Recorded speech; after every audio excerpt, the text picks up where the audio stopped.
Well, good afternoon, everyone. Welcome. Today we have the privilege of having Brother Nathan Brummel, who works with with Divine Hope Reformed Bible Seminary. Got to get that right. Yeah, it's a big mouthful. It is. How are you doing today? Yeah, brother? I'm doing great. So good to chat with you, Rich. Yeah. Maybe we could begin today, Nathan, with just some of the goals that you had. I believe you're the founder of Divine Hope. Maybe you could just some of the goals, the ideas that you had as you started this. What was the kind of the drive behind starting a Bible seminary in the U.S. prisons? Yeah, basically it was a recognition that men in prison were not being evangelized and discipled and then be prepared to and be met by Christian churches on the outside. And then the model at that time was Angola prison and the Angola miracle and what had happened in one of the most vicious prisons in the South. And so right away, early on, I made a couple of visits down there to that very unique prison, and there sort of saw what had happened there with Christian men in prison, showing initiative and leadership and basically, working towards having self-supporting and self-theologizing churches. Yeah, I just read with Angola that some of the men there made the casket for Ravi Zacharias. Yeah. Which was, I thought, pretty neat. It was interesting how down there too, when I visited, how there was a funeral going on, and what had happened is that initially when people died, I mean, they were basically thrown into graves with cardboard boxes that would disintegrate as they were thrown in the thing, and so Warden Brocane realized, okay, now wait a minute, we need to respect human life. And I think that's part of what we need to do too as Christians. We need to respect that men and women in prison are made in the image of God and therefore deserve dignity. Yeah. What did you see in Angola that really motivated you? What was the model that they had there that really impressed you? I had just in the past I had studied missionary theology in the Dutch Reformed tradition, and what was striking is what I saw there is sort of the indigenization of Christianity within the prison. One of the most striking things there is to see the Christian pastors who are prisoners and graduates from the Bible College in Angola, and the tremendous love and the pastoral relationship they have with the men there. I mean, you can't walk down, the walks there with a pastor without him constantly hugging men and them hugging him back again. Wow. And that's been many, many years, right? That ministry's gone on. So for about 20 years now, that prison Bible college has been operating. Okay. And it's the graduates of that program who have played such a positive role, not only in being the men who give the messages on Sunday in church, but also even being involved in really crucial programs throughout the prison, like, for example, leading a huge auto repair program where you train other men how, especially now young guys get brought into the prison, into a maximum security prison. They learn how to fix cars. But the crucial leaders aren't paid workers. They're the guys, the graduate of the seminary there. Yeah. How many years now have you been working? You began it solo, but then you've had a couple of men join you. Maybe you could describe that process. Yeah, so we started back in 2012, and then the Lord opened the door first in Danville Correctional Center in Danville, Illinois, which is a medium high security prison. And then following that, we knocked on the door at some other facilities, and the door was open at Rockville Women's Prison in Rockville, Indiana.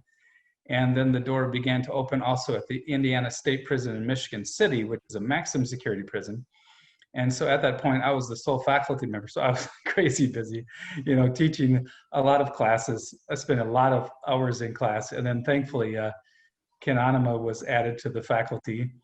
And at that time, we got into a fourth prison in Westville, Indiana, which is a huge medium security prison. And in fact, LaPorte County in Indiana has had the great majority of their COVID cases have unfortunately been in that huge prison where it has spread too much. And then Paul Ipema came on as a professor of ministerial studies following that. And then our latest faculty addition, many people in the URC don't realize that Reverend Brett Malin, an OPC minister, is also on our faculty full-time. And then he began, as we started in a fifth prison, which was Stateville Prison in Joliet, Illinois, which is a maximum security prison too, where they've incidentally had problems with COVID too.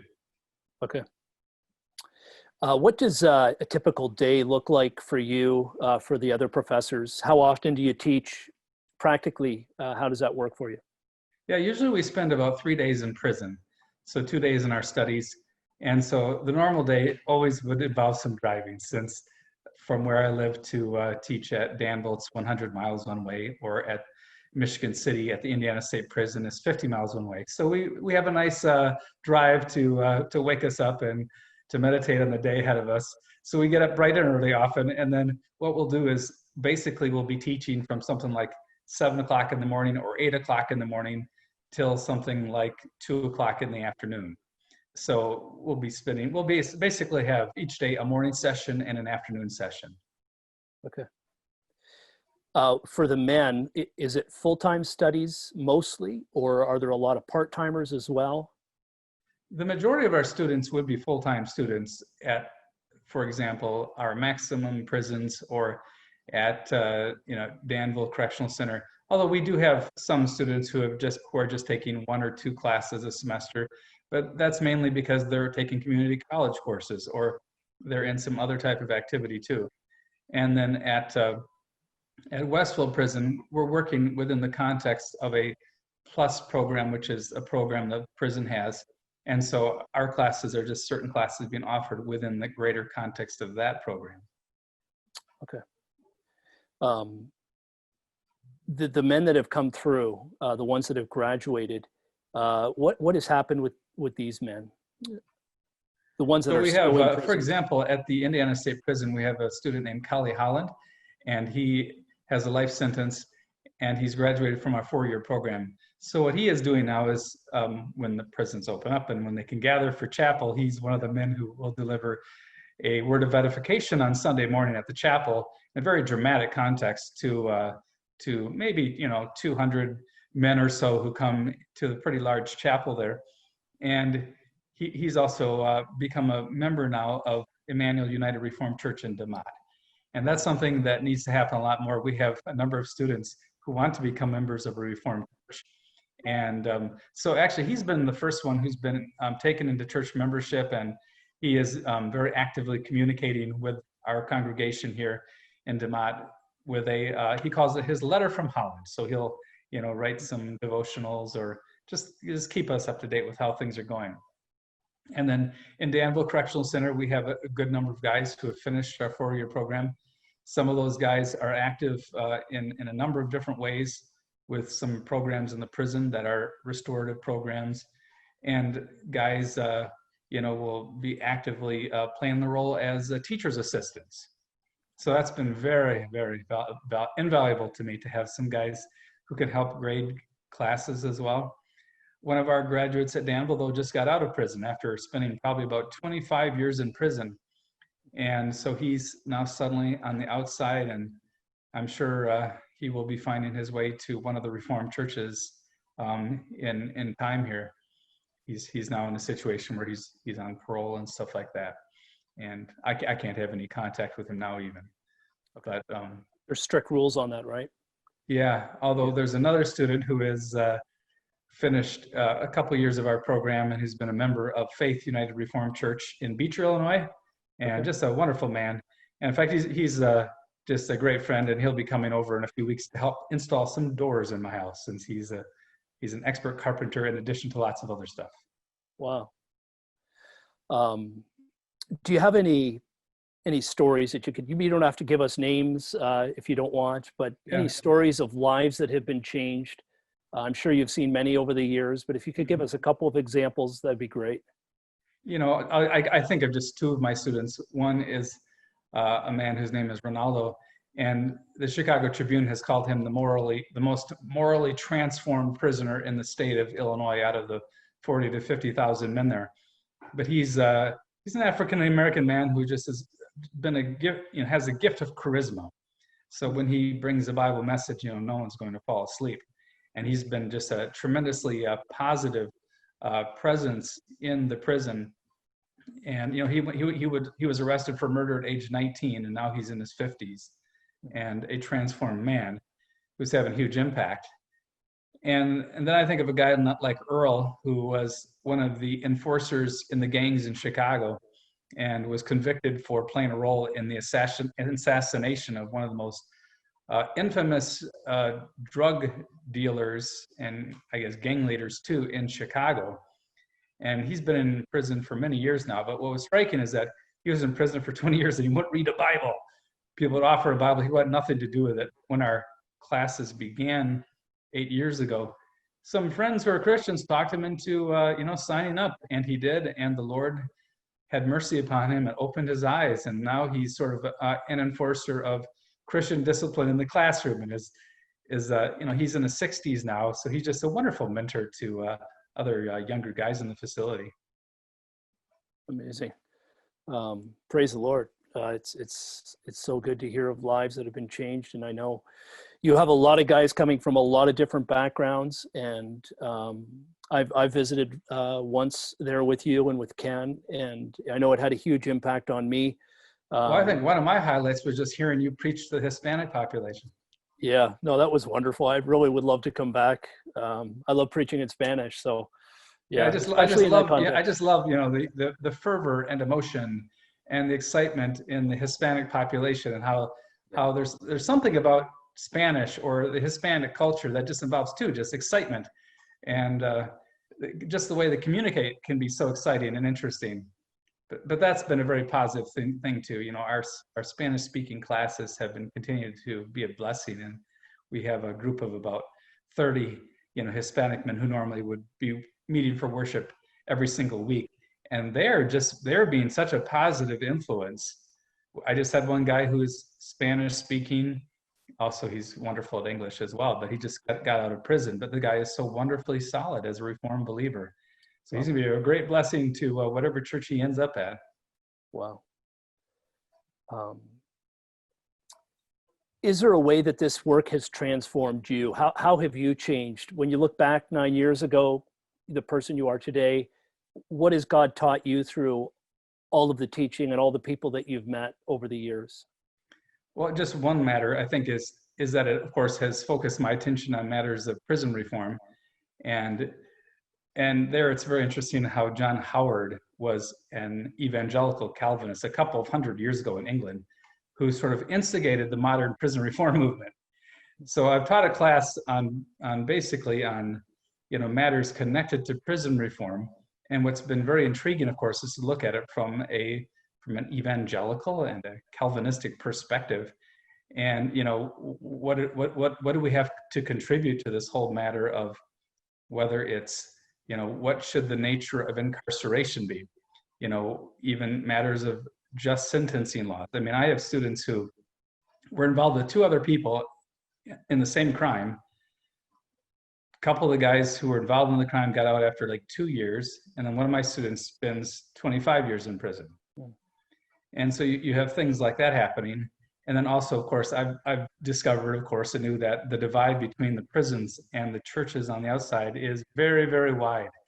And so, how to help bridge that gap between Christian men and women who get out of prison and the local churches who can be very frightened of someone who's a felon. Yeah. And have you seen growth in that area? Is there more openness to that today? Have you developed relationships? I know it's a hard one. I know that's a tough one, but yeah. Yeah, for us too, it's not always an issue of, our students who get out of prison joining, for example, United Reformed churches, partly because they sometimes end up at places where there are not United Reformed churches. We have had a good number of our Hispanic students, for example, who the second they finish their sentence, they're deported back to Mexico again. Yeah. But then once again, too, we can hear reports of what's happening there. And it's really neat how you have guys who go back to whole, family systems, extended families that are Roman Catholic or nominally Roman Catholic. Yeah. But here in America, I think what we've seen is what we need to do is we need to equip men so when they get out of prison, whether they end up in a Hispanic church somewhere in the area or in a Black church in Chicago, that they will have their heart in the right place, and theologically they will be orthodox so that they can be a blessing to wherever they end up living. But yeah, I think the churches too are are certainly supportive of these sort of things. We've had positive examples. We had one negative example of a person who got out, committed a terrible crime, but we've also had men who've got out and been very good Christian witnesses. And I have two of my students who are released who are doing a great job of mentoring, young people involved in youth group things in South Holland and in another place where, my students are just being, they're being light, and they're helping churches overcome, these caricatures they have of felons. Yeah. Well, we need to pray about that. Is there a way that our churches can participate, Nathan, through, I know we hold you up in prayer. We ask our churches to pray for you. Are there any other ways for churches in the area that can participate, for people to participate in your ministry? We're always looking for volunteers for the Rockville Women's Prison. And we've had a lot of ladies in Northwest Indiana and even from the Grand Rapids area who have been involved in going down and leading Bible studies and things like that in the Rockville Women's Prison. But that's something where there's a constant need. The problem is it's like a 3-hour drive, even from Northwest Indiana. So, it's challenging for young mothers who have little kids for them to get away for that kind of time period. But also for the men's prisons as well. I've always tried to invite people to come along and just spend a day in prison with our students. And everybody who's gone to prison and spent a day with our students, it's been an eye-opening and surprising experience for them. And they discover that, of course, they've had sort of a caricature of men who are in prison. Now, of course, there are many of guys, especially like in some of the maximum security prisons, there's guys who are unchanged and who remain a threat to society and to the guys around them. But, men or women who have spent a day in our classrooms, they realize, okay, no, we have Christian gentlemen here, men who are very loving, kind, who've grown in knowledge and in grace, and they're a blessing to be around. So anyhow, that's one way.